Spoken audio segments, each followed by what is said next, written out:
కేసీఆర్ గారు హైదరాబాద్ మహానగరాన్ని ఒక విశ్వనగరంగా తీర్చిదిద్దాలన్న ఉద్దేశంతో చిన్న పండుగ వచ్చినా మా మంత్రులు ఆనాడు స్వయంగా కూర్చొని దగ్గర కూర్చొని అటు అధికారులు రెవెన్యూ కావచ్చు, మున్సిపల్ కావచ్చు, పోలీస్ కావచ్చు సమన్వయం చేసి శ్రీనివాస్ యాదవ్ గారు, మహమూద్ అలీ గారు, సబిత గారు, మా గౌరవ శాసనసభ్యులు దగ్గర ఉండి చూసుకునేది.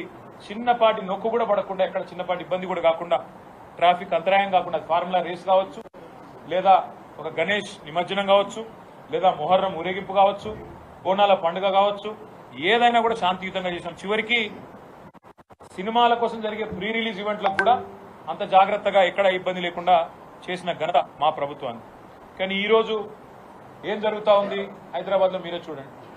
నిన్న పాపం జూనియర్ ఎన్టీఆర్ గారి సినిమా ఆయన ఇక్కడ రిలీజ్ ఫంక్షన్ పెట్టుకుంటే దాన్ని కూడా కనీసం నిర్వహించలేని అసమర్థత, గంట్లాంటి పరిస్థితిలోకి ఇలా ఈ నగరం వెళ్ళిపోయింది.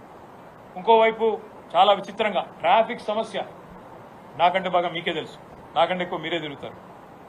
గతంలో ఎట్లా ఉండేది ట్రాఫిక్ మేనేజ్మెంట్, ఇవాళ ఎట్లా ఉండేది అనేది ప్రజలందరికీ తెలుసు. హైదరాబాద్ గంటలు గంటలు ట్రాఫిక్లో ఇరుక్కొని పోయే పరిస్థితి వచ్చింది.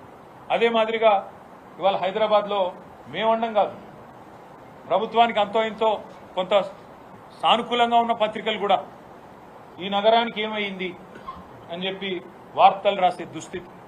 30 రోజుల్లో 28 మర్డర్లు అని చెప్పి లా అండ్ ఆర్డర్ పూర్తిగా అదుపు తప్పింది అనే పరిస్థితి. ఇవన్నీ కూడా మన కళ్ళ ముందే కనబడతా ఉన్నాయి. పరిస్థితులు ఇట్లా ఉంటే ఈ 10 నెలల్లో ఒక్కటంటే ఒక్కటి పాజిటివ్ కార్యక్రమం లేదు. నేను అడుగుతా ఉన్నా రేవంత్ రెడ్డి గారు, మీరే మున్సిపల్ శాఖ చూస్తా ఉన్నారు.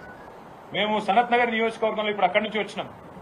ఫతేనగర్ బ్రిడ్జ్ ఉన్నది, దాని విస్తరణకు అప్పటికే డబ్బులు 100 కోట్లు కేటాయించినాం. కేటాయించడంతో పాటు రైల్వే శాఖకి డబ్బులు కట్టాలా రైల్వే వాళ్ళకి అంటే శ్రీనివాస్ యాదవ్ గారు దగ్గర ఉండి డబ్బులు కూడా కట్టించారు అన్నాడు హెచ్ఎండిఏతో. ఇంతవరకు మళ్ళీ దాన్ని ఫాలో అప్ చేసిన నాతుడు లేడు. ఇంతవరకు దాని విస్తరణ వైడనింగ్కి ఇప్పటివరకు ఒక అడుగు కూడా ముందుకు పడలేదు ఈ 10 నెలల్లో. ఎందుకు అంటే పురపాలక శాఖ మంత్రి గారికి పట్టింపు లేదు, హైదరాబాద్ నగరం మీద ప్రేమ లేదు, నియోజకవర్గ సమస్యల పట్ల అవగాహన అంతకంటే లేదు. కనీసం ఎమ్మెల్యేలు పిలిచి ఏమున్నాయి సమస్యలను అడిగే పరిస్థితి కానీ తీరిక కానీ ముఖ్యమంత్రికి లేదు. అదేవిధంగా కుకట్పల్లిని ఇటు సనత్ నగర్ ను కలిపే ఆ ఇండస్ట్రియల్ ఏరియా నుంచి వచ్చే అండర్ పాస్